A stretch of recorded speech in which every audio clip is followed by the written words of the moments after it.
tinfoil hat. Oh, what the fuck are you guys even talking about? Global controls will have to be imposed, and a world governing body will be created to enforce them. Welcome to Tinfoil Hat. We go deep, homeboy. Aaron, open your mind. Drink from the fountain of knowledge. There's lizard people everywhere. That's some interdimensional shit. Wake up, Aaron. This is only the beginning. Dude, you just blew my mind. Are you ready to get your mind blown? Good morning, Swarm! That was very masculine, that one, okay? I'm getting told it sounds feminine. I am masculine. Welcome to Tinfoil Hat. You know who I am. You know what I'm here to do. I'm here to rock. There we go. If you, the El Toro over there, the man, the myth, the legend, Xavier Guerrero. What's up? Dude, people are starting to talk about the fucking We Don't Smoke the Same. Word on the street is you're looking for a adult film star who smokes weed to be on your Valentine's Day show. Yeah, porn star, OnlyFans, Craigslist, like back page. Yeah, basically. Is there a word for that? No, there's no word for it, Johnny. Johnny, there's no word for it. We do not judge. We are libertarians here. It should all be legal. It's a Christian podcast. It's a young I just Christian feel like I warrior heard somebody podcast. use a word recently. Dude, he has limited English, so he used the best he can. Okay, on the ones and twos, Johnny Woodard, who might or may not be a part of a murder clan, but we don't know. You will find out in this episode. Johnny, how are you? Good, man. Good. Dude, the Broken Simulation is already crushing on the YouTube channel. Yeah, it's up there now. It's actually on the Tinfoil Hat YouTube now. We're putting them over there. Well, guess who did a guest spot on it? Xavier Guerrero was on it, and people are talking about how much they love this wacky duo, a.k.a. the three amigos of conspiracy, guys. So go check out Broken Simulation. Go check out We Don't Smoke the Same. Check out my new podcast, Cash Daddies. It is a investment show. If you don't know how to invest, this is a great show because I'm learning with you.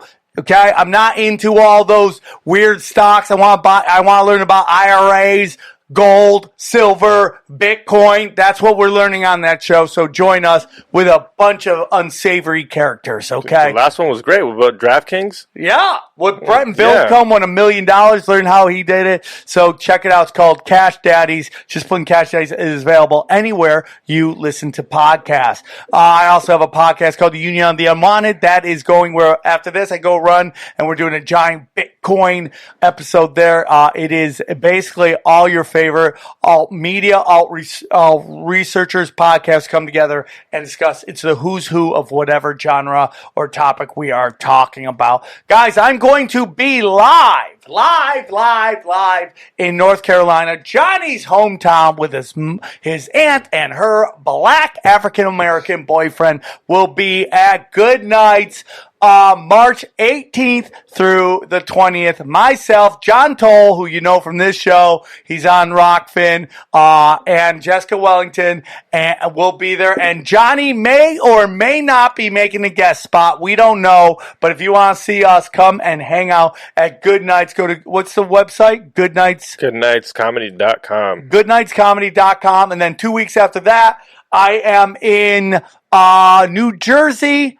Okay, I will be doing the comedy dojo of comedy inside Tiff's myself, Howie Dewey, and Tino Sanchez will be live. That'll be Thursday through it will be the 4th through the 6th. That's a Thursday through Saturday. So come get weird. And then I'm coming back to Illinois. And I got to get the date on that, but I believe it's the 18th. I will be, let me make sure. Let's see, let's go to dates here.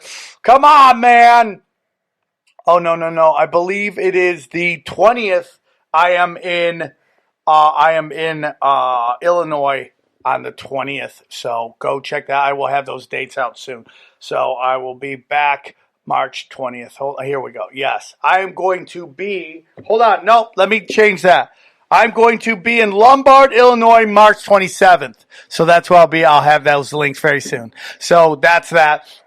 Dude, I am cooking with gas. If you're looking, if 2 shows a week is enough for you, we have a bunch of great podcasts coming out. Go to patreon.com/tinfoil hat and you get your 3 shows a week daily doses. And then I also do a Patreon show with Brian Callen, the Man Dragon. So check out the Man Dragon and the Fat Dragon as we talk conspiracies. And that is at Brian Callen. That is patreon.com/Brian Callen. Johnny, you look And if you want to hear Larry Johnson talk about the dark connections of Tom Brady, go to rockfin.com/greatest. He was on this week to talk about Tom Brady. Greatest of all time. Super Bowl winning quarterback, Tom Brady. Greatest of all time sports talk. I also have a spiritual podcast on there called Zero with Sam Tripoli. I gotta be honest with you, Zero has got me through these tough times.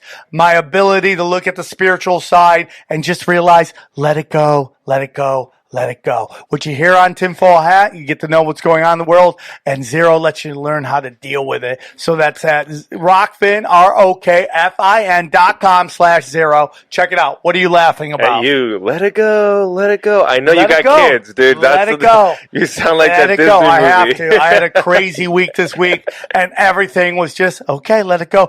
Let the universe rope-a-dope you. Well away, let it tire it out, and you're going to be amazed how you will get through that. Hey, we got new t-shirts, everybody. Super excited this. Go to tinfoilhattT-shirts.com, and you will see the new Fight for Charity t-shirts. I'm very excited about them. But I just noticed that Bill Gates has got this needle in his hand. That's great. yeah, A syringe. Yeah. As you know, I will fight all the annoying people for charity. Mostly guys who I know I can beat, okay? But I will fight them for charity. Real generous to you with the body they put your head on. Johnny, I will be in shape. Trust me. That is what's left on my 2021 list. Can we start a GoFundMe What? for a fight? Me fighting Bill Gates? Someone. Like just to GoFundMe where we I can gotta figure it find out. we can find a billionaire that's down. Yeah, but they're all on HGH and adrenochrome. They'll beat the shit out of me. You should fight Brian Callen. I'd pay He's for that. always like, we should fight. I'd get killed. I would love to see. Oh, dude, Why? that would dude that on Why do you want GoFundMe. to see me fight Brian Callen? He'll kill me. Dude, the guy's been working out forever. I can barely true. jog a mile. But once everything Callen's in opens shape. up, mark my words. Here, I will get a black belt in Krav Maga. Mark my words. That is on my list. I'm going to, as much pain and suffering as that will bring, I will have broken bones and fingers, but I will get that black belt. Is Krav Maga training painful? Does it hurt? No, I mean, you go at it. It's the best. It's like you work out and then you look up an hour went and you're like, fuck, that's how you know you're loving it. And it's like no more like bowing and sensei, the traditions. It's like, fuck you up, survive, get the fuck home. That's what it is. I'm all about that action. Okay, Johnny? Anything else, guys? Oh, yeah, if you want to get hats, mugs, stuff, go to Tinfoil Hat. Swag.com. We are trying to put it together. SamTripoli.com should be done. I don't know what I'm waiting for, but I'm trying to do it. We love you all. I hope you guys enjoy this show. It's what William Ramsey, and I'm sorry, dude. He comes on, drops a whole keg of whoop ass, and these are the type of shows I enjoy. So please enjoy the show. All right, so let's get into it, guys. He's an investigative reporter. He's got a podcast named after him and what he does. Please welcome to the show. We're honored to have him. William Ramsey, how are you, sir? Very well. Thanks for having me. Your podcast is called William Ramsey Investigates. Tell us a little bit about your podcast. Well, it actually was an adjunct. I was trying to get my information off of YouTube and started a podcast, and now I got deplatformed from YouTube. But it has all of my kind of interviews, a lot of book interviews and other inquiries, and a lot of information from a bunch of different authors that went on. A lot of them went on to become best-selling books. So if people are interested in kind of book reviews or book interviews, I would suggest my podcast to them. William, I don't know you, and I'm excited to get to know you, but man, I love your vibe, dude. That's all I got to say is I love your vibe. You look like you could be like on True Detective, and you're just trying to crack the case. Sometimes I feel like that. Sometimes every day feels like True Detective, which is a great show, by the way. Yeah, I thought Vince Vaughn was a lot better than anyone wanted to give him credit for. Me too. He was just hated on that episode, and I thought it was a fine episode. I thought that season was fine. Yeah, me too. Yeah, it wasn't as good as the others, but it was fine. So, like, how do you? We have some stuff we want to talk about. I just really want to get into like. So you're an investigator? Are you a detective? Do you do any of that? Like, what do you do? Do you go up and you interview people? Like, dude, just look for the one-legged hooker. She saw something that night, or anything like that. No, I went to law school in DC from 95 to 98. I worked briefly on the Vince Foster case as a intern, but I saw a lot of different things. And that really kind of led me to distrust the corporate media. I saw a lot of the media as part of political systems, whether it was right or left. So it was right as the internet was taking off. So I really tried to do my own research. And that's really where it all started.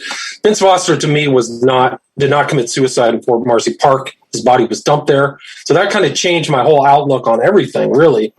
And I really just was an independent researcher. And the books that I've written, at the time, a lot of people weren't talking about those subjects. At least I felt like that. So that's why I wrote a book about Crowley's influence on 20th century culture and society, and then also about the West Memphis Three. So those were really independent. I have a law degree. I am a member of the State Bar of California, and inactive. I'm not practicing law anymore, but yeah, so that really is where it started, is all the way back to Vince Foster. Like, I knew some of the people. He was in the park. There's Patrick Knowlton, and the attorney I worked for, his last name is Clark. He's still around. He worked on TW 800.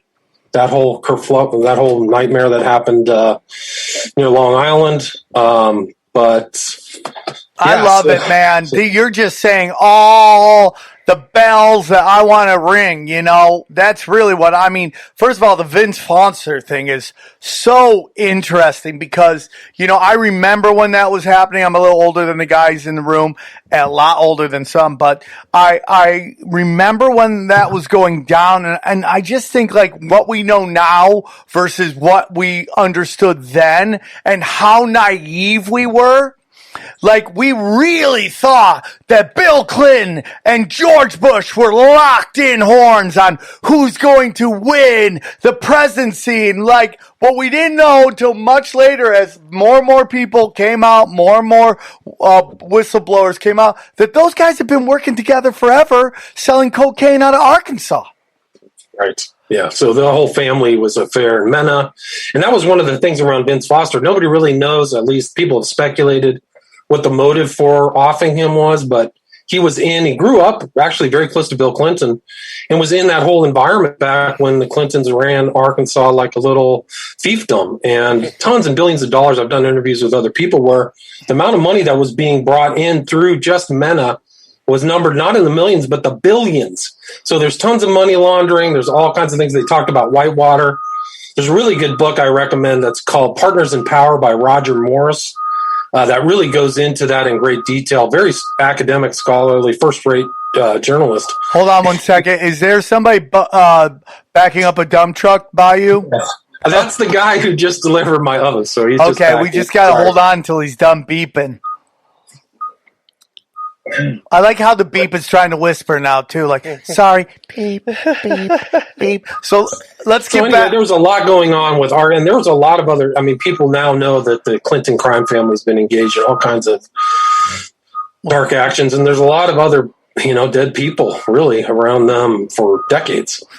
And what people don't realize about Arkansas, being governor of Arkansas, I don't know if it's today, probably is, but definitely back when Bill Clinton was running it, it's the equivalent of being mayor of Tijuana, right? You are running shady shit and nobody's paying attention and everybody's running and gunning and dark arts and death and just money and the occult is running nuts and nobody was paying attention to it and nobody was watching because, I really do believe a show like Miami Vice came out just so everybody would look at Florida for the cocaine business. That was like, Miami, dude, that's where the coke's coming in. In reality, it was being ran through Arkansas because Arkansas was 50th in everything.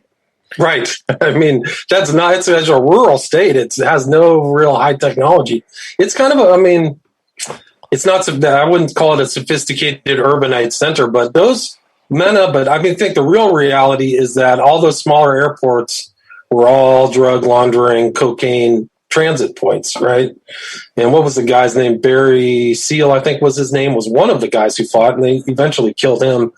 But a lot of shenanigans happen in those smaller airports, believe me, not just MENA, all over the country. So we did a show, we did a tinfoil hat comedy show. Did you come with us? What are you talking about? No, you must not have been there. We were in Alabama, and we were in Huntsville, Alabama. Yeah. And so it was literally the only time we didn't sell a butt ton of tickets. We, in a 350 seat room, it's a huge comedy club for such a small town. It's huge. And dude, we sold 70 tickets, and we haven't done that since we started. Like, literally the first show that we ever did, maybe we got more than that. So we got off stage, we're like licking our wounds. We're like, fuck, man, we're going to eat it on this one. And the sound guy comes up to us, goes, just so you know, you got set up to fail. Because Huntsville, Alabama is the center of the New World Order, because all the satellite systems and everything, he goes, this is real NASA here. And which is, fake NASA's in Houston, where everyone's like seeing, oh, we got problems. Real powers comes out of Huntsville. And that totally makes sense, because nobody's looking at Alabama for any kind of like power or dark arts, New World Order stuff. Same thing with Arkansas. Everybody's looking at Washington or LA. Nobody's looking at these little bumfuck states, and nothing against, because we got some great listeners there, but nobody's looking at Arkansas or Alabama outside of football. It's where Space Camp is. I always thought that was weird. Oh, yeah. Why Space Camp? You know where else they do that too? With cocaine, because they say all the cocaine comes from Colombia. A lot of it comes from Bolivia. Oh, yeah, and that's never mentioned. It's always Colombia, Very Colombia, little Colombia. is that, but like, the whole thing about who Pablo Escobar's dad might be. Anyways, different episode. So you said that he might have, Vince Foster might have been killed for something new. What are your thoughts on that? Because we've never done an episode on Vince Foster, and I find that whole thing really interesting. Yeah, it was 1993. Fort Marcy Park was an abandoned Civil War fort on the south side of the Potomac in Virginia. Very kind of outside of D.C. That's where they found his body. He went out for lunch and was never seen again. He was the White House counsel, and there's all kinds of things that happened. There was a fake suicide note that was in his briefcase, all kinds of sketchy stuff, covered up stuff. Some of the paperwork came out of his office. But I think that he was just in the group and might have just misstated something. He seemed to be, to me, he was a very smart guy. I think he graduated at the top of his law school at either University of Arkansas or Villanova. But I think that he was kind of a straight and narrow guy, and he was around people who weren't. And so maybe he said the wrong thing, and he was a threat to people's careers, and that was it. So I think that that's what led. I mean, and even like, I've been to Fort Marcy Park, so it's an old Civil War fort, so it has these berms, kind of earthen berms made out of tree stumps or a lot of kind of wood. But his body was found at a 45-degree angle, lying back, so he would have had to have walked down to the bottom of the berm, shot himself, and then fell perfectly back to land on the 45-degree angle. So the whole thing looked super staged. He had a gun in his hand, which few people who commit suicide almost never have a gun placed in their hand. So it's almost like somebody had watched a Hollywood show and say, this is the ideal look of a body. So was there any? There's a lot of problems with that. This is tinfoil hat. We have we are conspiracy based. Gladly, proudly. There's always calling cards. There's supposedly with some of these celebrities who kill themselves, there's a certain way they die, and that signals, hey man, don't investigate this. Was there any calling cards that you know of that might have been involved in that they're like, yeah, we're not investigating this? Well, the FBI director changed the day after his body was found. So the new FBI director was installed, and there was a cover up at the White House. So they found this kind of faked suicide note that was there, if I remember correctly. There was all kinds of fake stories, and people didn't know I committed suicide. And there was a gun that was clearly, it wasn't something he owned, the gun that they found, if my memory serves me correct. But as far as like a overt calling card, I think that everybody knew in DC, don't ask too many questions about Foster, especially it was almost right at the beginning of the first Clinton administration, which was 93. He got in 92 after George Bush Sr. And if you wanted to kind of stay under the radar, I think that in DC, you kind of kept your mouth shut. And I was so naive. I was just like, this guy did not commit suicide. So I didn't last very long in DC. I was happy to get out of there. But I was like, when I worked for Clark, so there was the whole Starr report, right?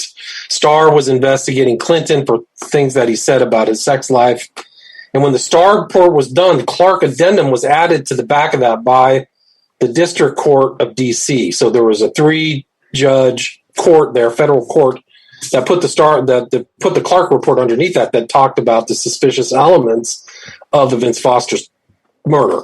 And I was the guy who delivered that to every senator and every Oh my God.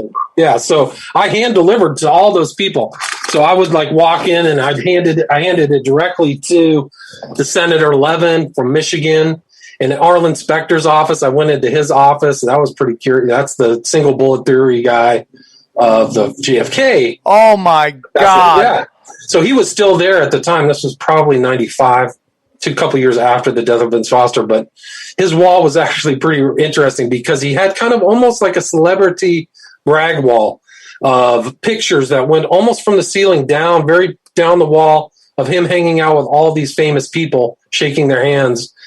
And I didn't see Arlen Specter, but I think he earned his bones in the JFK cover up, and that's why he stayed in office for 20 years. And he was I think he was a Democrat, so it crosses party lines in certain situations. Anyway, so I hand delivered all that stuff, and it still kind of is there. You can read. I think it's the FBI cover up is the title of the website that John Clark still has. And you can just read the Clark addendum. It's very covered up by the media, obviously, but I think it's very salient, and it talks about all the discrepancies. And Patrick Knowlton, who was at the park and saw cars that weren't, I think he saw a different car than what Vince Foster had. So there was all types of sketchy stuff. And there's a really interesting guy, DC Dave. If you really want to get into the Vince Foster death, you could have him on. And he was first person. He was writing constantly about the Vince Foster death. What's his name? Him and Mike Rivero. Do you know who Mike Rivero is and what really happened? No, please. Yeah. So he was there too, writing about Vince Foster, and it cost him a lot. My understanding is like he was actually in California in the entertainment industry, and people did not like him asking questions about the Vince Foster death, and he moved to Hawaii. But he's been around. Mike Rivero, of what really happened is. He's kind of like been an old timer in alternative media for a long time because I read him back in the 90s.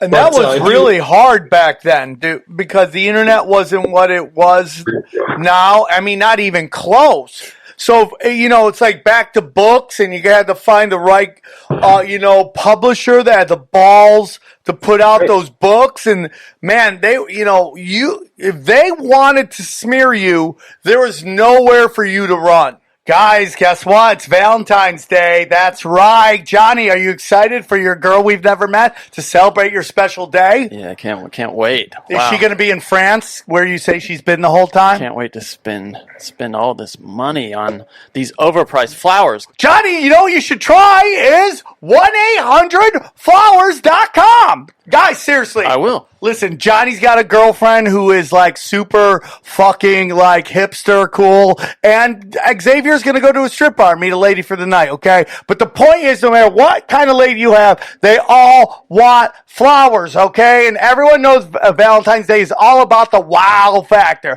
So give her a reason to brag on the next Zoom call or win Valentine's Day with an Enviable. Enviable bouquet of red roses from 1-800-Flowers.com. Right now, 1-800-Flowers has an amazing offer for our listeners, all of our listeners, okay? Get 18 red roses for $39.99 or upgrade to 24 red roses for $10 more. My God. What are these, Tijuana prices? It's so cheap. What is it, the 1905? Holy shit. That's right. 18 red roses for $39.99 or upgrade 24 red roses for only $10 more, okay? I love roses, Johnny. You love roses. You love roses. I love real roses. I love on Craigslist, like those roses, paying for action with What, Johnny?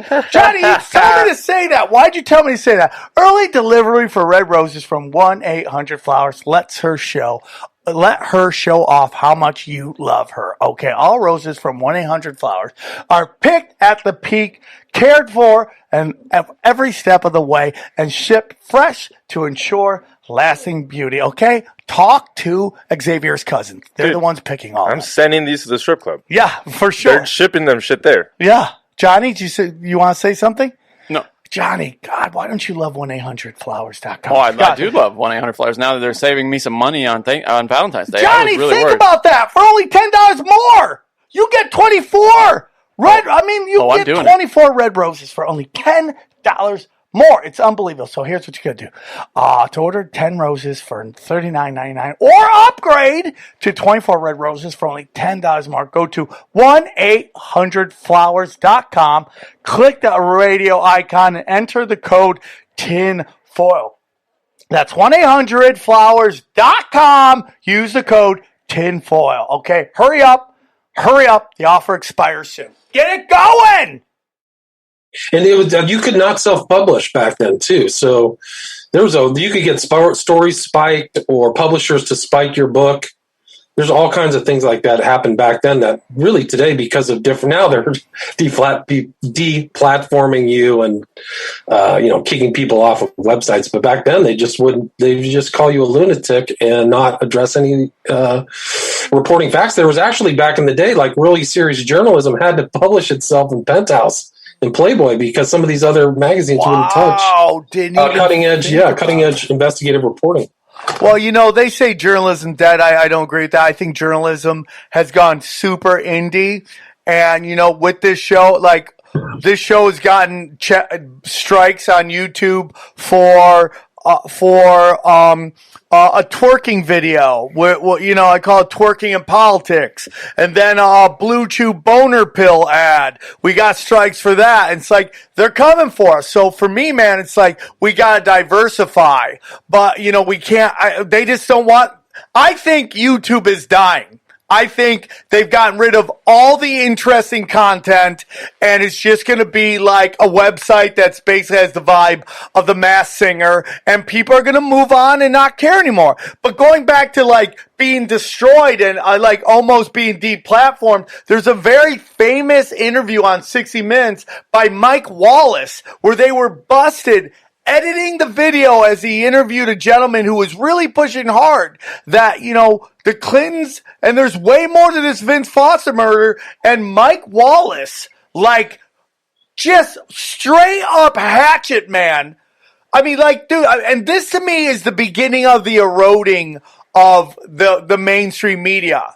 And we're it's dead now. I don't feel like anyone, we all have friends who still watch the mainstream media, and you just gotta be they're family and I gotta let it go. They just wanna, it's just if you wanna eat McDonald's of thought for the rest of your life, just do it. I can't stop you. If you're just gonna get Big Macs every night of your life, you wanna go to Burger King, eat it. I can't stop it. Man, but a lot of people are waking up to it. A lot of people are waking up to it. But man, the Clintons, this is everything I think is wrong with America can go back to the George Bush cabal. Yeah. And, from what the assassination of JFK, and that is the slow chipping away to what we saw here. Here's the whole thing, dude. The truth of the matter is this. The George Bush, Bill Clinton friendship is the reason I always looked at Trump in karate stance. Okay? Krav Maga, guard up, not going to trust anybody because we don't know what's going to come out in 3 years. So they'll fully invest in anybody that's in politics. Now, why did I like things that Trump was saying? Because I'm into nationalism when it comes to business, man. I want American first when it comes to business. I'm anti-war. Those were all things that Trump was pushing. I also make no illusions about his fucking Zionism. I don't like any of that. I don't like Zionism the same way I don't like neocons and neoliberals. I make no illusions about that. But the Clintons, I feel, were like the first time they started getting brazen. Like, in my humble opinion, where it's like they started saying, fuck you, what are you going to do? Hey, do you think that, excuse me, do you think that Trump knows those names that weren't released on the JFK files? Fuck yeah. Yeah? 100%? I 100% believe that. Yeah, I think he probably knows a lot. I bet he accrued all that information. He definitely, in his earlier, before he became president, was definitely interested in alternate explanations for things. Definitely curious about JFK and 9/11 and all that stuff. So I would say he knew a lot. I think that he was really, to me, an outsider. Like you said, anti-war, never started a war. Whereas we as the country have gotten used to presidents ginning up wars or, sending missiles overseas. So to Trump's credit, he didn't have that kind of war stance. But yeah, I think he knows a lot more. But he pissed off so many people. He really was an outsider. You almost never see a picture of Trump with any of that whole cabal, the whole Bush, Clinton cabal. Just never had any, and even Obama was part of it to a certain extent, but never really meshed with the prior political establishment at all. Well, he donated to the Democrats a lot. He went to the Clintons' wedding. But, the notion that, because you're friends with someone at one point, you're always friends with them forever. Everybody in this room has somebody they had a falling out with. And I make no illusions of Trump, and I still don't. I actually miss him. I miss the chaos of that. It's like somebody said earlier, Jason Rouse's brother said this. He goes, I like it when the president's hated. People pay attention to what's going on. Now we're getting lulled back into sleep, and all these fucking sheep, can go back and not worry about politics for another 4 years until they can get fucking invested again because, it got right, the wrong. And I'm in my late 40s, dude.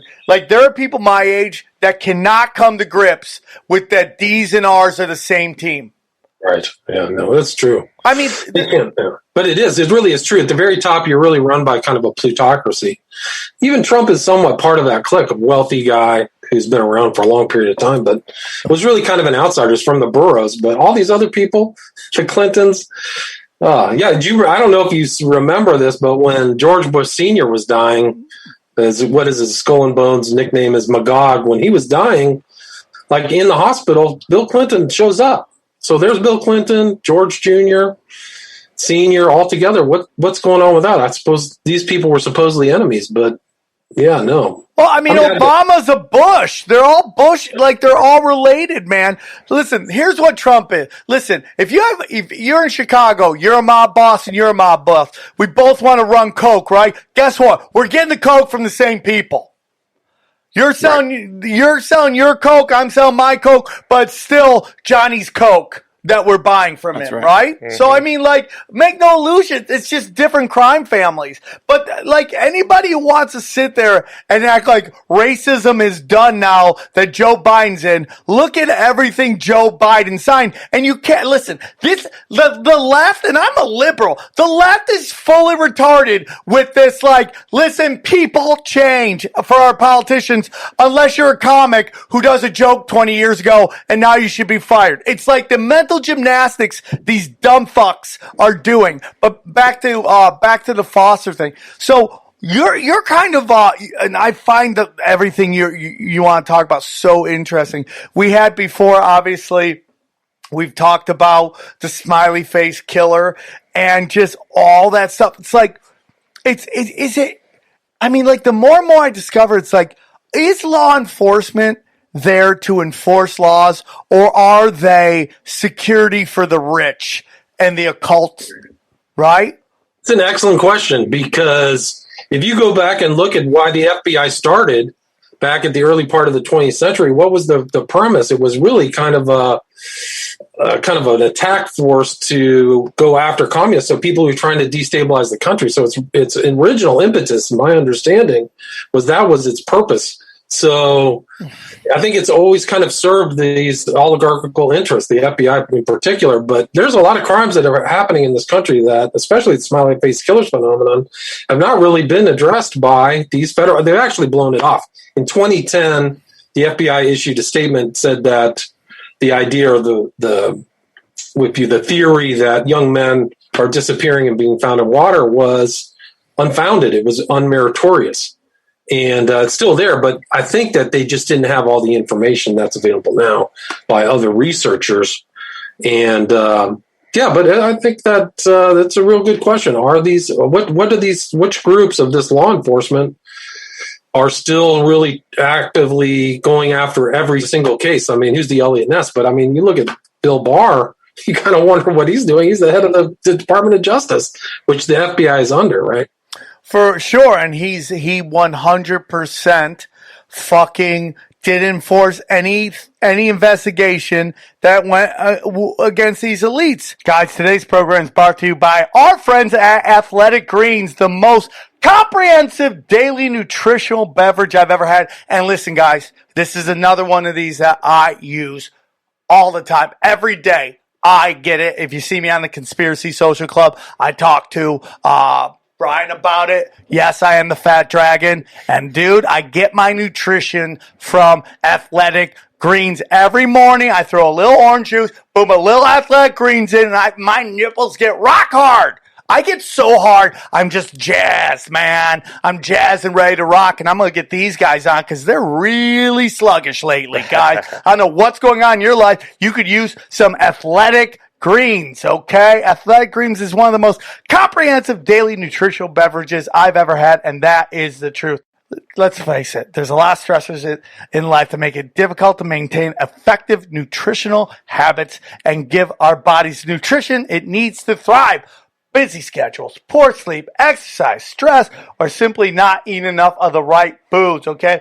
This is where Athletic Greens can help, okay? Their daily all-in-one superfood is nutritional essentials, okay? It is by far the easiest, most delicious nutritional habit that you can add to your health routine today and empower you to take ownership of your health. I'm telling you, dude, and it tastes great. It tastes great. It tastes great. One tasty scoop of Athletic Greens contains 75 vitamins, minerals, and whole food source ingredients, including a multivitamin, multi-mineral, proactive green superfood that blends and more. Okay, that's all the work together. All this works together to fill your nutritional gaps in your diet, increase your energy and focus, aid with digestion, supports a healthy immune system, all without the need of taking multiple products. All right?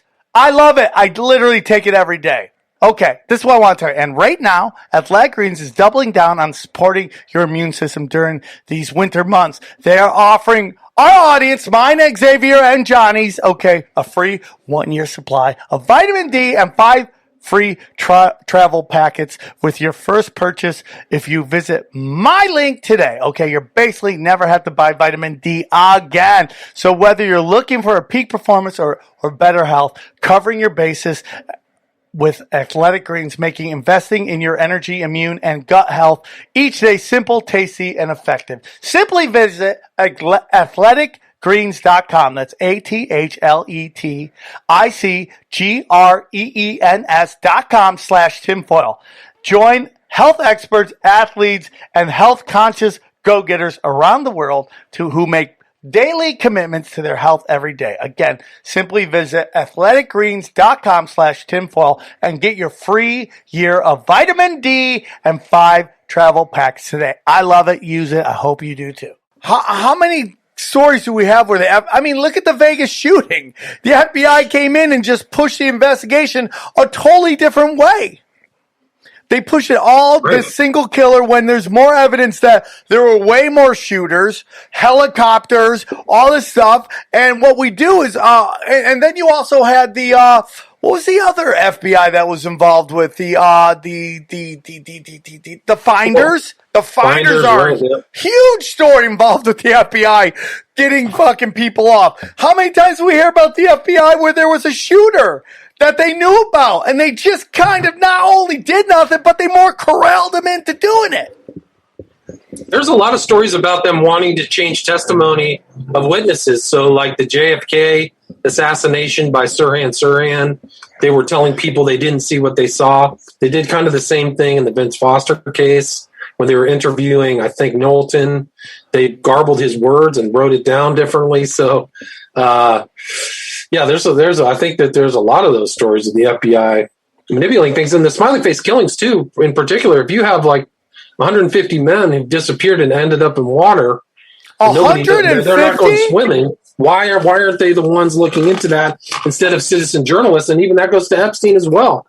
The whole Epstein story was broken mainly by independent journalists talking about what's going on with this guy, what's he doing trafficking, and it turned out to be just a massive, massive story of blackmail, trafficking, all kinds of depravity. Hold on, you tell me 150 people have? No, it's only boys, men. 150 men. 150? I've never heard. At least, no. At least, I think globally, probably 300. At least 300 in different cities. There are hot spots: Boston, New York, Bath, in the UK, Manchester, but all over the world, there's probably 300 cases of guys out at night at a bar, get separated from their friends, and are found later in water at some dates that are not explicable because they're 40 days later, 19 days later. And, some of these, the law enforcement is now saying they're not accidental. They're actually just not wanting to define them as murder, as accidental deaths. They're just saying unknown how this person landed in water. So, there's tons. There's just a whole list of cases. And I think in my two documentaries, I think I included 125. I think it's 79 on one and 40 on the other. Like, there's just so many cases of younger guys, typically athletic, disappeared and found in water. And really, the first two guys who kind of found this phenomenon were a guy by the name of Gilbertson, who was a criminalist in, I think it was Minnesota, and then Kevin Gannon, who was a police officer in New York City. They both noticed the same phenomenon of college-age kids in Eau Claire, Wisconsin, and then in New York being found in water. And then they two got together and shared notes and said, hey, something's going on that's beyond the realm of just happenstance. And I definitely think they're wrong. Like, when I first looked into the smiley face killers, I thought it was an urban legend. There's no such thing as a cult that kills or abducts people or people working in tandem. And then I started researching. I read their book, which is Case Studies in Forensic Drownings. And then that has only 14 cases in it. So if that's all you see is those 14 cases, it's not as vast. But these other researchers, Jim Smith, was the researcher for my first documentary, they just have tons of cases all over the country where this is happening. And it's pretty disturbing. And so, I include a lot of the family testimonies in my documentary where they're saying there's no way that my son went out and committed suicide or did anything. But a lot of these guys are really athletic. They're young, 21, and you're expected to believe that they got separated from their friends, went for a swim, and then accidentally drowned or committed suicide in water, which is very hard. So what's the other explanation? And we kind of go into that in my documentary, Smiley Face Killers, who's abducting, torturing, and murdering college-age men in the U.S. and U.K. So I include all those different cases in there. And a lot of these bodies of water have been previously searched, like meticulously. Oh, man. Really? See, here real quick, because I want to hear more about... I'm shocked by this number. And I really got to ask something, man. If this was college-age women, in particular white women, would this be a national story? And the answer is 100% yes. And it's like, it goes back to where it's like domestic abuse is a giant story. Is that an important story? Yes. I'm not saying it's not. But the fact that male suicide is not a giant story in this country, that it is a fucking epidemic that nobody's talking about. Let's go back to the smiley face killer. The fact that 150 college-age men have similar deaths and nobody's talking about it lets you know who's running shit.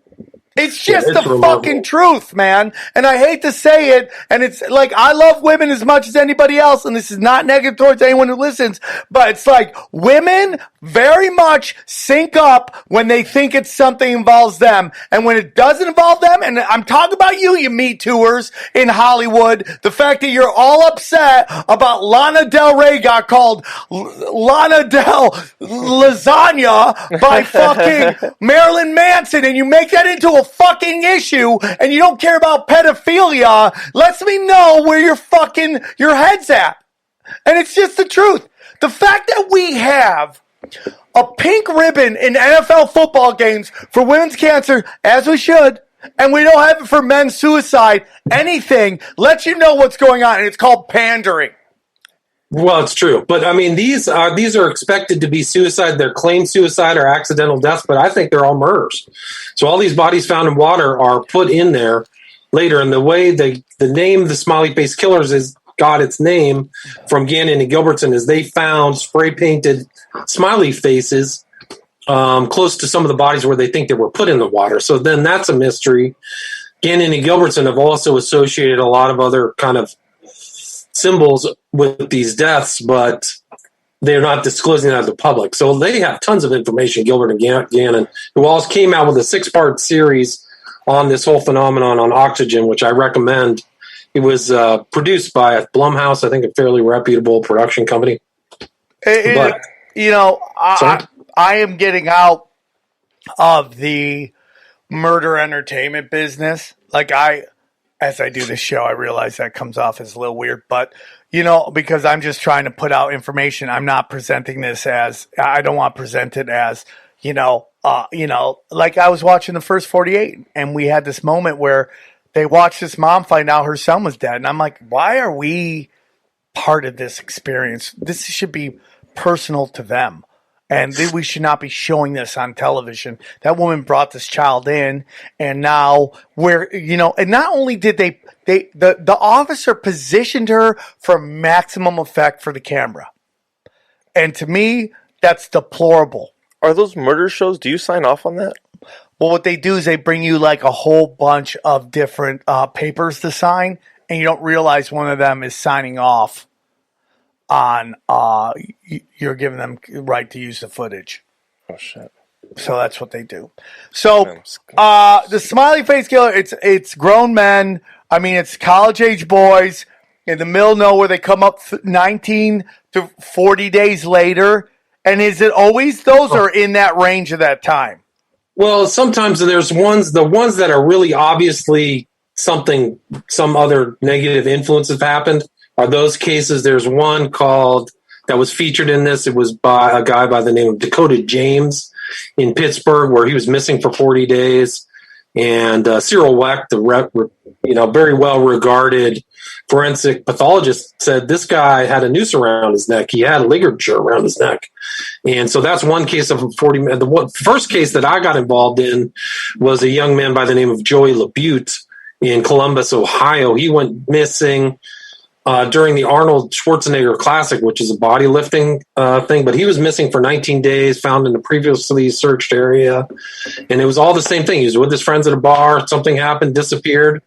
Why is he missing for 19 days after a very serious search? So there's differing times and dates. And some people have said it only happens in the winter. That's not true. There's a lot of misinformation, but there's different times, and the really suspicious ones are when the bodies are found upriver from where they were, or far away upriver, so they can't wash up. There's just all kinds. I mean, I think that people have said that it's an ideal way to dispose of somebody because it washes away some of the evidence, and also people think that they just fell in the water and drowned because they're drunk. Because they're drunk. You just assume that drunk guy fell. Yeah. Right, and that's a good point because that's how people discount this phenomenon is they say they're all drunk, but in a lot of these cases, they're not drinking at all. They're out late at night. They've maybe had one or two drinks. Some are very drunk. And Gannon and Gilbertson have said that some of these guys are have GHB, so they're definitely being drugged. Are there any other threads connecting the cases that you've observed? I mean, anything about the class? Or are they of a particular class? These people who are. Well, that's a good point. Like, one of the things that I have noticed is these victims is that they're not very well. They come from middle class families, so they don't seem to have those kind of resources. Maybe of a wealthy family or parent who was a lawyer. So they almost, and it's kind of like a strange thing. So the Dakota James case I was talking about, there was actually an article that was put out in the Daily Beast that said he survived kind of a trial run, that he had called somebody and called one of his friends and says, I don't know where I am. And she came to pick him up. He said, I'm really scared. I don't know what happened. But she said that he had just come out of like a drug stupor in Pittsburgh and then evolved like a black SUV. So these kids might be selected over a long period of time. Definitely there's a connection with Grindr and some of these gay apps. So somebody could be operating through these apps. And there was a case that I covered, Stephen Port in London, who was definitely all over the gay dating apps. And he killed like at least 4 or 5 people. I think they've proven it that he was in it, but he was into GHB and all this stuff. So there's definitely just the phenomenon itself to me is obviously real. When you look at all those cases, it's really just a question of motive and why they're doing it. And have you heard anything about David Geffen? Tons. And like the weird things with him. Yes. And how he will show up to campuses and suddenly there'll be who is this? David Geffen ran Geffen Records and was a part of the people who started, what was the studio? DEN, Digital Entertainment Network. Yeah, that. Okay, we'll get into that. But also within Steven Spielberg, what's his name? That started, what's Steven Spielberg's movie studio? DreamWorks.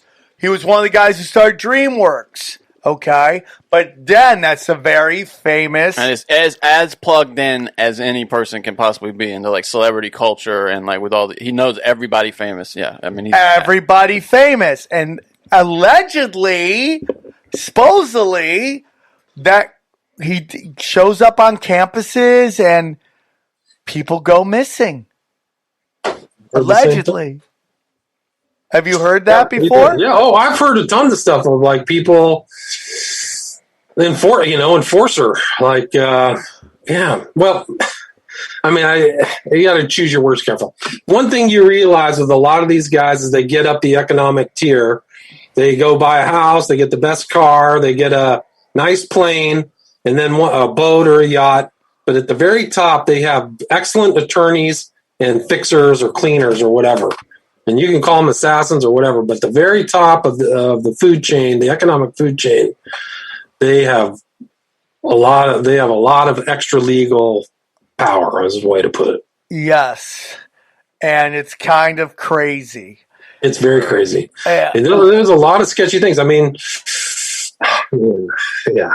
There's levels to this shit. That's what, if COVID's taught me, there's even levels to billionaires. Like, really powerful billionaires have no problems and no problems at all fucking lower level billionaires, okay? Like, who fucked up, I think? That Pitbull guy. The singer, they started talking about Event 201 and it started blowing up. I'm like, dude, you just fucked up your career. Unless he's got that much money. Yeah, but he ain't a billionaire, dude. No, I think. No, Pitbull's not a billionaire. Let's see what his net worth is. You think Pitbull's maybe not a billionaire? Not a billionaire, but he's got. he gets a lot of money thrown at him net for worth sure. Is $100 million. That's still pretty impressive, but that ain't billionaire. No, and I think, dude, even there's money is one measure, but you have a lot of these billionaire guys that are like hedge fund guys that aren't. I think political clout and power is a different measure. Now, money can buy you some of that, But there are plenty of people that maybe come from old money that don't have as much money as these like hedge fund billionaires that are way higher on the power charts and are way more plugged into these like dark art sorts of situations. I think that's a great point, but I really honestly don't believe it's about money or power. I think when you get to these levels, they have all that in spades. It's like everyone keeps talking about Bill Gates doing all this crazy shit for more money, more power. He's got it all.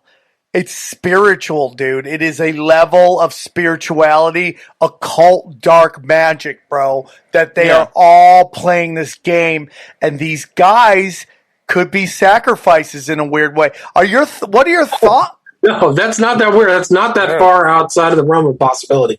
So I did this interview in August, and it was about the Smiley Face Killers and also this group called the Order of Nine Angles. Have you ever heard of them? The Order of Nine? Order of Nine Angles. No. My God. What is this? Yeah, get ready. So they are an occult group, not the Church of Satan, not the OTO, but there are guys by the name of Myatt out of the UK, was a Nazi who got into occultism. And the thing that distinguishes his occult group from the other cult groups is their opinion on killing people. So they call it culling, right? So like a guy involved in husbandry would cull the herd, right? So their attitude, they're like super anti-human, really. And but here's the kicker, is that their ideas of what can be determined to be a sacrifice, they call it an Opfer. That's like a German name, OPFER. But what could constitute a sacrifice isn't putting somebody on a piece of wood and shoving a knife through their heart. They will actually go through a process and weed through people and find what they call homo hubri, or hubris, or the prideful person, and kill that person secretly and make it look like an accident. And that's in their doctrines. The Order of Nine Angles books, they have a book of Satan, one's called Naos, Naos, and it's a really hardcore group. The guy was very intelligent, and he put in ideas into this occult group that are from political ideas of this kind of notion of a cell. So like in communism, you'd have a cell of 5 guys and they all know each other or something. So he has this cellular structure of these individuals if they want to get involved. He calls it a different term, a nexion. And it's supposed to be the idea of, it gets kind of complex, but he has the idea of our reality and then a spiritual dark reality. And you're supposed to, in these groups, presence this dark reality in the world. And it's not a very big group as far as I know, but they have chapters all over, and they've started busting. And it's interesting because I did that interview in August, and then in November, the NCAC, I think it's the National Anti-Terrorism Group, came out with a thing. This is just like 3 months ago, that said that the Order of Nine Angles is very dangerous and should be put on a terrorist list. So they had this guy who's in Toronto. So this is kind of like the global transnational idea of some of these murders. But this guy in Toronto's name was William von Nuttegem, literally walked up to, he was a member of the Order of Nine Angles. He walked up to some guy and slit his throat right in front of a mosque. And his trial is still going on. There was a case down here of a guy who killed Blaise Bernstein. His name is Woodard, but he was involved in kind of an Order of Nine Angles option called Adam Waffen. What was his last name again?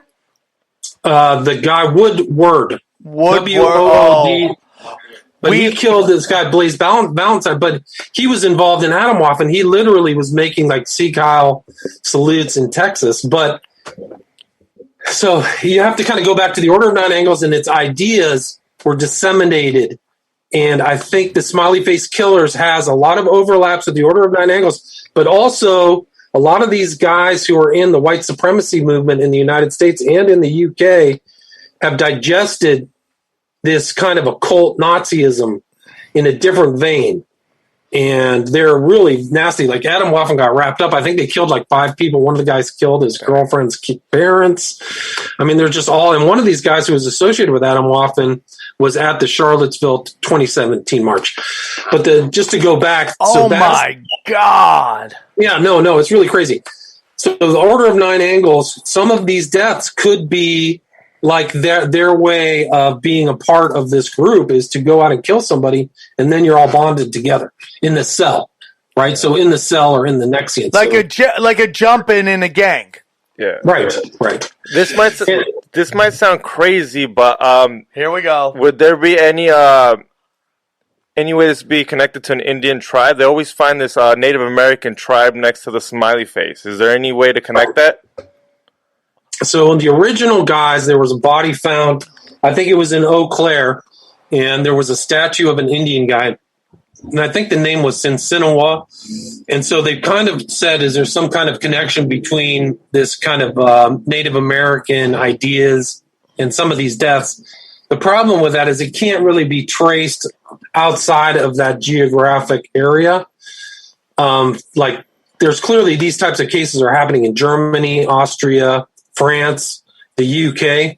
So why would those areas, you would think those areas, if there was some kind of motive or tie-in with the American Indians, why aren't they in Europe?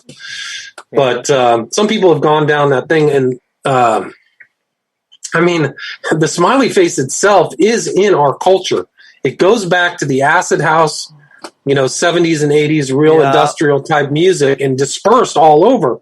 Like it's part of Alan Moore's The Watchmen. It's a very important thing, and you'll see it disseminated through all types of TV shows and movies. Even this most recent Stand, the kind of malevolent figure wears a smiley face on his lapel. David Bowie uses the smiley face. So it definitely has a cult. It's like a cult, right? An like esoteric, like an exoteric and an esoteric idea.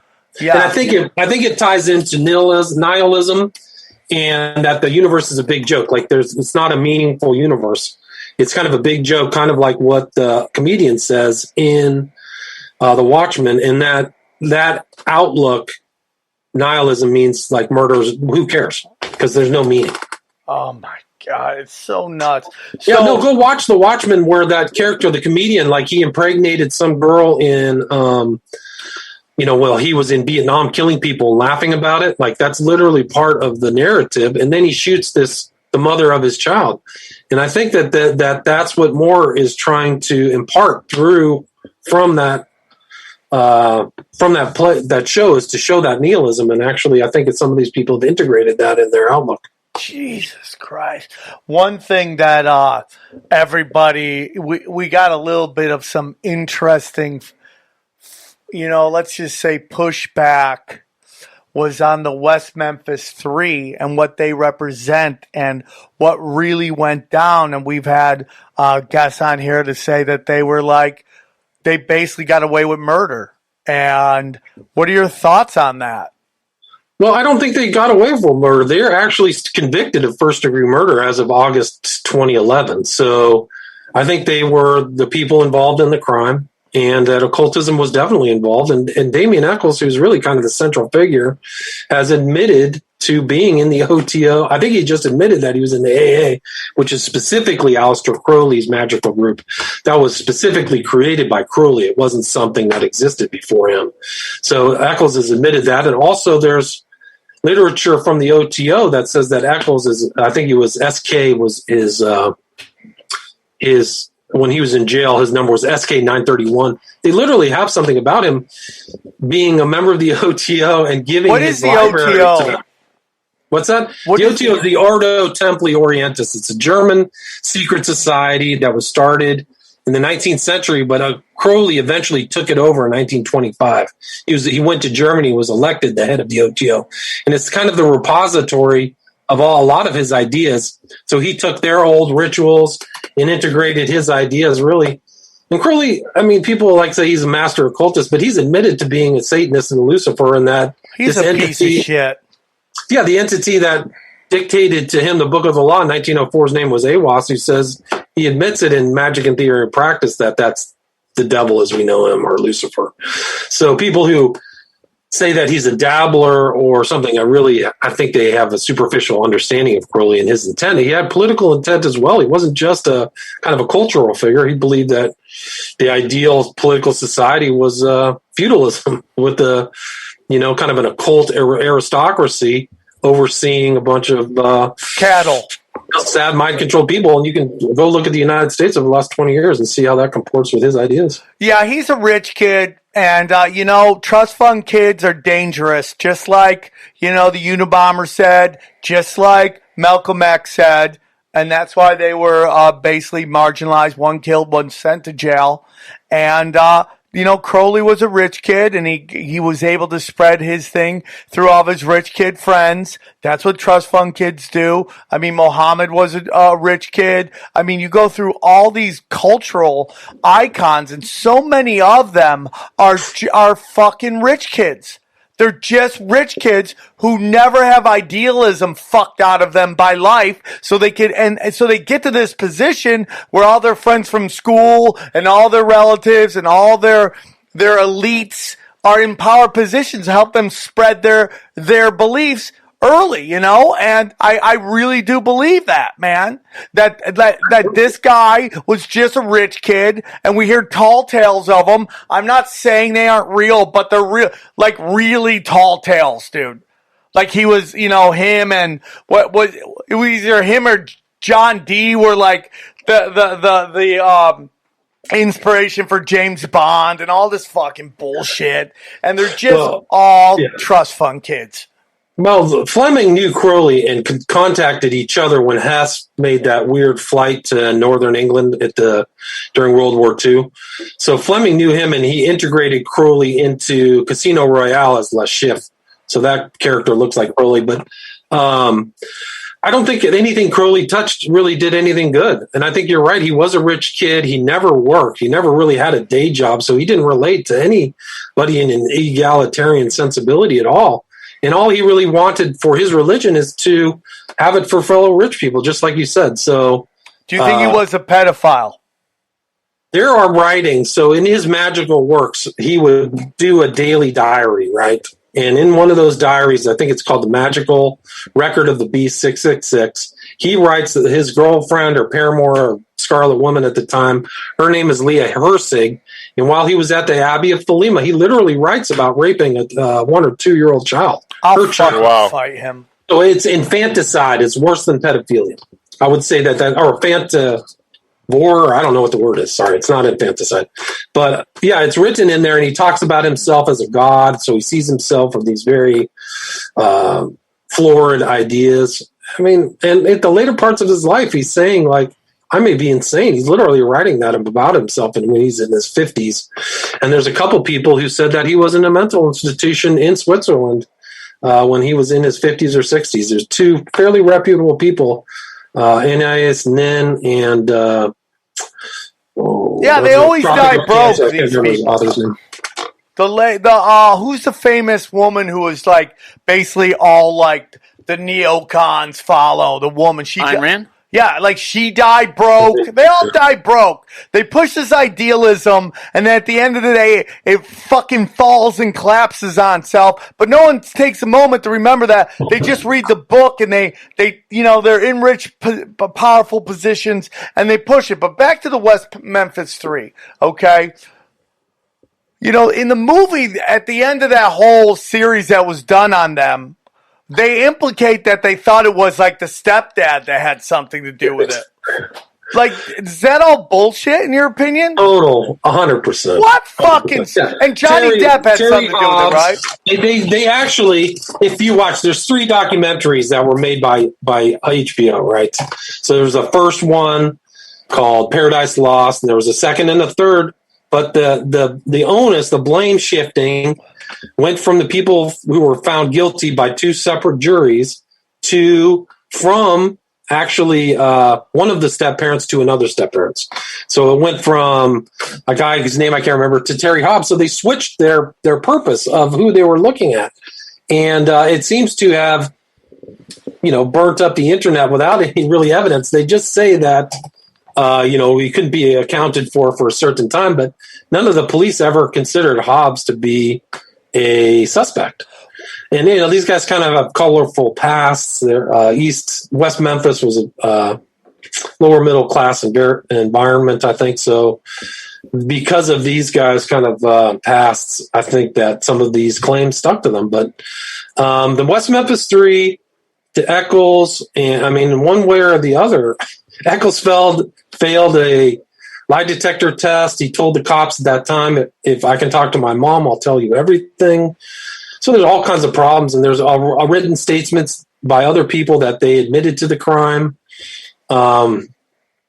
So, and what did they say? There's enough evidence again to probably convict him again right now, because even Eccles himself, if you want to talk about Crowley, he said in an own article written by himself that he was prosecuted for his love of the knowledge of Aleister Crowley. I didn't write that. He wrote that. Yeah, let's not forget these guys still, especially Damien Eccles. I mean, they're still out there promoting magic, and I mean it's not like they were disavowed all of that shit. Him especially is still go look at the tattoos these guys all share. Depp, Peter Jackson, they all have this kind of witch language tattoo that is a circle. It has a sigil on the inside, and on the outside, it's the Theban language. And Thebes goes back to Greece, and it's a witch language. It's literally known as the witch language. So why are these people getting these occult tattoos, and what's going on with that? And Eccles is constantly drawing about that stuff. I mean, they said when he got arrested back in 93 or 92 that he was obsessed with magic, and what's he do once he gets out of jail in 2011? He's right back at it. And I mean, he's on. I mean, the reason I know he was in Crowley's AA is because he admitted it on his YouTube channel, and somebody told me about it. So, I mean, he made his own statement. There's so many. There's a West of Memphis, which was another documentary after the original three. But the West of Memphis, at the end of that documentary, he states that he wanted to be the greatest magician that ever lived. I can't remember the verbatim statement, but it was something to that effect. So he's written all kinds of manuals and books, and he's given talks. I think he was in Austin, Texas, giving a talk, like a magical talk with a bunch of sigils. I don't remember the dates and stuff like that, but he was friends with Genesis P. Orridge. We've seen with him, pictured with him. Do you think there are benign or even positive forms of magic? No, I don't think there are any positive forms of magic. Not for me, not from my perspective. So I'm not a New Ager or anything like that. I can't think of it. I don't believe in that kind of artful dichotomy of white and black magic. Some people proffer. I don't believe that at all. I just don't. I think it's a very selfish preoccupation to get involved in magic, and usually sometimes these people are using magic on you that are magicians that you never understand. So, a guy like Hubbard was a heavy duty magician, and you want to talk about like John Dee and stuff. He was doing, Hubbard and Parsons, who was Crowley's number one kind of student, were doing some John Dee type rituals. The Babylon working involved Enochian magic. Jesus. So Hubbard knew that in 46 before he started Dianetics. So, and I think he's using magic on all of his followers too, in the worst kind of way. Who is L. Ron Hubbard? L. Ron Hubbard? He's the founder of Scientology. Yeah. You think that Scientology is all black magic? Absolutely.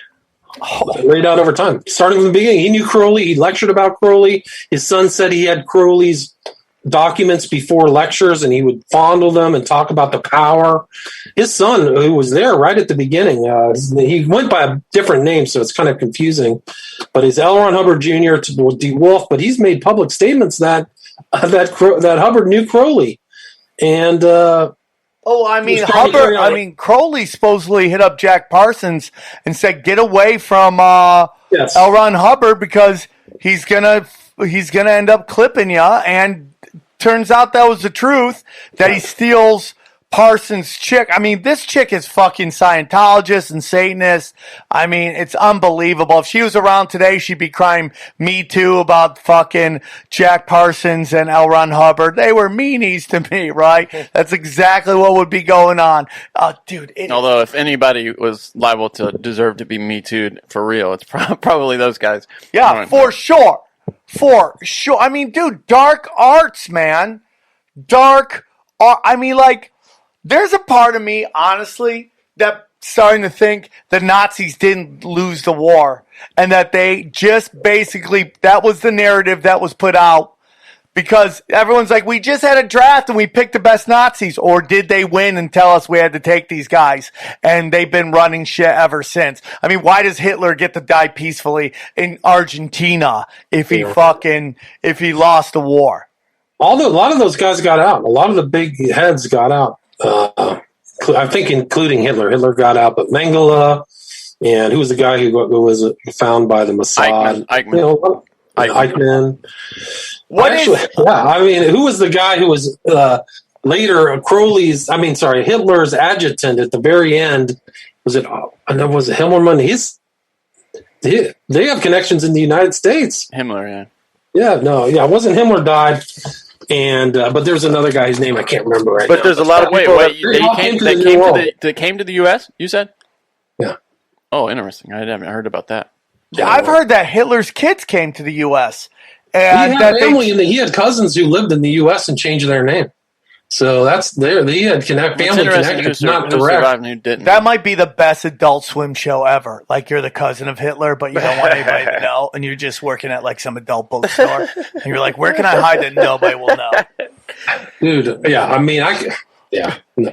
But what's funny there's offspring of some of these Nazis who are still around, changing their names, but they're still operating. You would never know. You might walk by them in Texas, and you just be like, "Oh, that's just an American." My favorite is Antifa running around with wanting to kill Nazis with NASA T-shirts on. Yeah, that is so right. No, it's in the news this week that they've expanded prosecution now to people who are in civilian roles in the Nazi. Who are they still alive? Yeah, and they're now looking for this woman who was a secretary at one of the larger death camps. It's just theater. I have so many Jewish 98 friends. years old. I love my Jewish friends. This is just something to get us all to just not ever come together. Do you think that Ivan the Terrible was theater too? What? Or was that his name, Johnny? There was this guy that they found. No, I'm sure that these guys were 100% Nazis. I'm not saying that at all. But it's like, why was only 15 Nazis tried in the Nuremberg trials? Why did the OSS, which was CIA before the CIA, say, or the CIA, there's documents say he's in Argentina. Why didn't anyone go after that? Because the reality is, it's like they made Nazis into boogeymen. And not that they weren't actual monsters, but like, the Bushes, who are hailed as like great patriots, they funded the Nazis. I'm not saying Nazis aren't bad people. I'm like, why aren't we really going after the people who funded it? Here's the story. 95-year-old former Nazi secretary charged in Germany with 10,000 counts of accessory to murder. So it's easy. Like, take out the 95-year-old, everyone can high five them, while like fucking Obama's family were straight up supporting, like, funding the Nazis. This is so interesting. Despite her advanced age, she will be charged in juvenile court due to the fact that she was under 21 at the time of the alleged crimes. And what was she doing? Just stamping shit, signing shit, making sure someone's name was so and so. Be like, hey. Yeah. This is Sam Tripoli. Okay, Sam Tripoli, you go over here. That was... I mean, like, the Nazis were very much into the occult. So I always laugh when I hear gay guys be like, if the world was ran by gays, it would be a safe place. Oh, first of all, the CIA was founded by guys who were, who was the guy who ran the FBI? Excuse me. Hoover? J. Edgar Hoover? Yeah. Was gay. Then you had the Nazis, which were started by the Wandering Winds, which was the German version of the Boy Scouts. And they were all closeted gay men who had dark magic, and they founded the Nazis, which was the nationalist party of that. And there's certainly some deviant sexuality there with Hitler too, because I mean, there's all kinds of evidence. Speed. You do enough speed, you're going to try to suck your own dick. There's some decent evidence of him having like deformed genitals or something. Did he have Harvey Weinstein's mangina? There's something going on there. Yeah, like something going on there. I've heard a lot about it. Here's the whole thing, dude. It's like, we have people on, they're like gay agenda, trans agenda. Jews run the world, all the shit. It's like, I ain't into any of that. What it is this group of very powerful people position these people so that they are the boogeyman. and is really above it is dark arts occult motherfuckers. Because even Epstein, which was a giant Mossad operation, there is dark art occult symbols everywhere. The people he's connected to, the mega group, dark arts occultic symbols everywhere. So it's like outside they're walking around like one religion, but behind closed doors, it's all dark arts occult. Yeah, I 100% agree with that too. That's really it. A lot of these people at the top, Rockefellers, the Bushes are connected to the Rockefellers. You can go through all the background of, World Trade Center, One Rockefeller Plaza with the gilded Prometheus. So, this goes way back before we were all born. Yeah, 100%, dude. And that's why this COVID shit isn't about power, isn't about money. It's a spiritual war. That's why in this age of Aquarius, okay, the new religion of the elites is transhumanism because they want to lock us into this fucking realm, okay? They don't want us leaving the realm because we're only supposed to come here, learn fucking the lessons of the universe, which is show kindness, help others. We're here to learn about mistakes we made in past lives and rectify those mistakes. They want to trap us here because they're trapped here. That is this lowest level of heaven, highest level of hell. I know that might not be your thing, Ramsey, but that's just my belief in the world. Well, I would agree. I think that the elites definitely have a lot at stake of keeping the serfs compliant, fearful, indebted, and they always have probably since going back to Babylon. I think that it's so why that people don't think that's happening in the United States. I think they're naive. And, I think that So who are the children of the beast? The children of the beast are people who are influenced by Aleister Crowley. So I really tried to see all those people, Hubbard, Parsons, the founder of Wicca, who's Gardner. Gerald Gardner was actually a friend of Crowley. So all these people who are doing Wicca today who think that they're doing something that goes back thousands of years. No, Aleister Crowley helped Gardner make or invent the kind of modern religion of Wicca. Satanism, brothers. All these guys, like these New Age guys, a lot of these guys really like Crowley.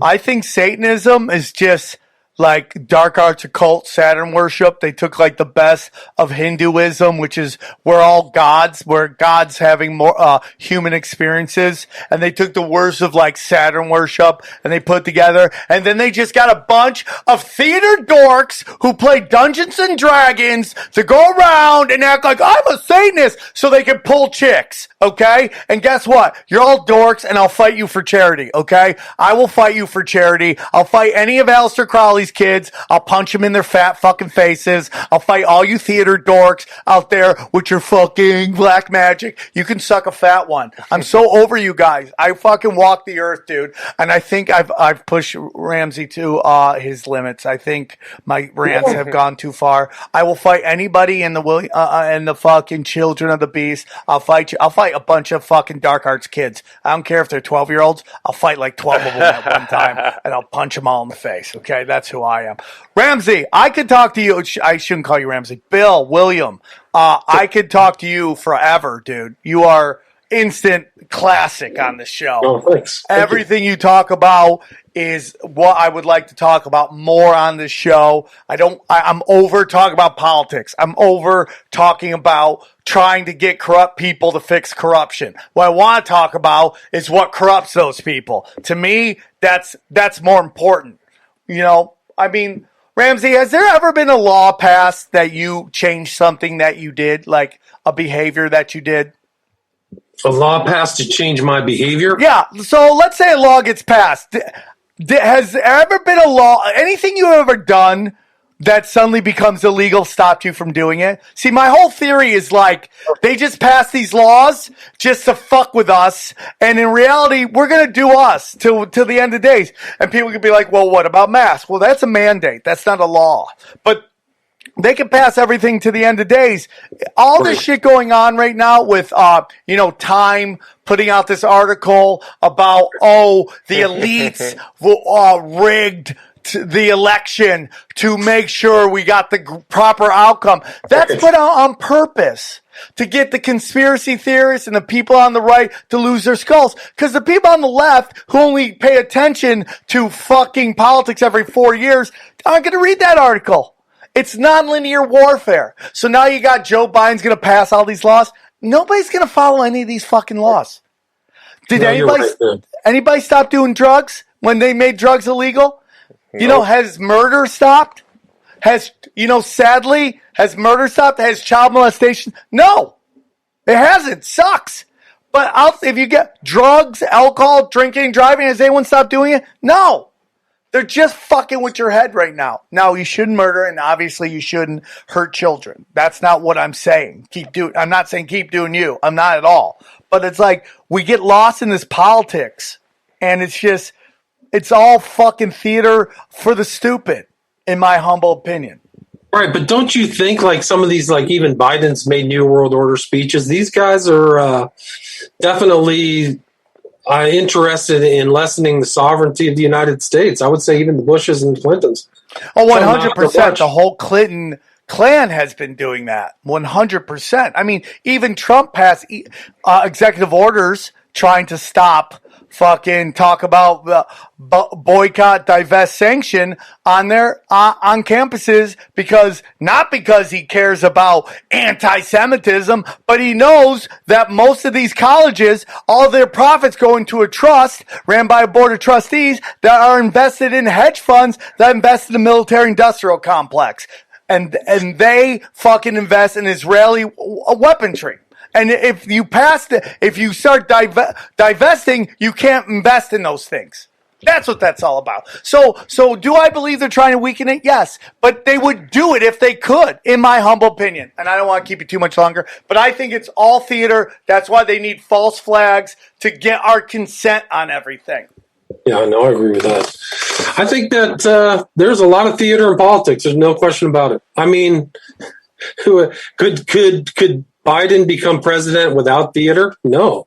So they had to have all kinds of fake stuff. And I mean, he barely even campaigned. So, we're basically kind of in a dark Wizard of Oz right now. I think we need to go local, and everything has to be done on a local level. They're what, 200,000 signatures away from recalling Newsom? Right. That's local. Think local. The politics of, dude, oh my God, they raised the budget of $1 billion. They're just going to print more money. Buy Bitcoin, buy gold, buy silver, buy digital currency. Pull yourself. Everyone can hate Q. Guess what Q people did? Pulled their money and their attention out, and they're fucking losing money. That's all you can do. We live in a country of there's no rule of law. The people that we finance, the cops, the military, and the judicial system are not enforcing laws that they've taken oath to enforce. What are we supposed to do? Well, we got to get together. That's the only way the AMC, GME work, the GameStop, it's together. Get together, dude. That's how we're going. William, I know got a little off the rails right there, but that's the show. And William, I love no matter what I say on here, you have the same expression. You're like, okay, all right. Well, I'm listening. I agree with you. I'm like, you're preaching to the choir. Well, dude. I don't know what to do either, but we have to think anew, I think, in this new situation. So think locally, work on yourself. William, you were awesome. I could have you on 1,000 times. If you ever have all this stuff, like the occult stuff, that's I want to focus on why these people are doing it, not who's doing it. I'm not getting into R's and D's anymore. I'm not going to lead the listeners down that road anymore. I feel like we're doing a disservice to everybody and not really focusing on what it is, which I think is like black magic and how you battle black magic, because it's all energy and they're fucking stealing your loosh, man. They're trying to steal your energy and you have to pull out of that shit. William, can you tell them can you please tell them where they can find your podcast or your website or anything you want them to find? Yeah, my podcast where I'm posting most of my stuff is William Ramsey Investigates. I canceled Facebook and Twitter, so I'm not on there anymore. And my movies, you can see them on Vimeo, or my first movie about the Smiley Face Killers is on Amazon. But yeah, I'm kind of just trying to post up on Gab. I don't know how long that'll last, but Yeah, I'm done with Zuckerberg and Dorsey. No way. I think they're actually conditioning people to put up with it. So I think if you're on those social media sites and being bombarded with censorship, they're actually just acclimating you to whatever the next steps are. Give up your guns or whatever. So you got to really be careful about. Start your own website, dude. I think that's the key to everything. And stay in touch. I have some other options I'm working on that I think you'd be perfect for. And great. I'd love to help you in any way I can because I find everything you're talking about so interesting. And don't hang up after we stop the show. Guys, this has been a great show. Thank you guys so much. Thank you, William Ramsey, for coming on. Xavier Guerrero, thank you for showing up in all Bulls attire. And Johnny, it was real close. We almost thought you were part of a murder clan, but it's like Words, not Woodard. Okay, so you got real close, bro. That's close. That is close. That is close. If there was any kind of money on the line for calling into a hotline, I would have been calling because that you might have been part of an accessory. Okay, so just to know that, Johnny, thanks for coming on. Thanks for being part of the show. Love you guys. Thank you, Swarm. You guys are the best. I hope you enjoyed the show. We go deep, homeboy. Aaron, open your mind. Drink from the fountain of knowledge. There's lizard people everywhere. That's some interdimensional shit. Wake up, Aaron. This is only the beginning. Dude, you just blew my mind. Tinfoil hat, tinfoil hat, tinfoil hat.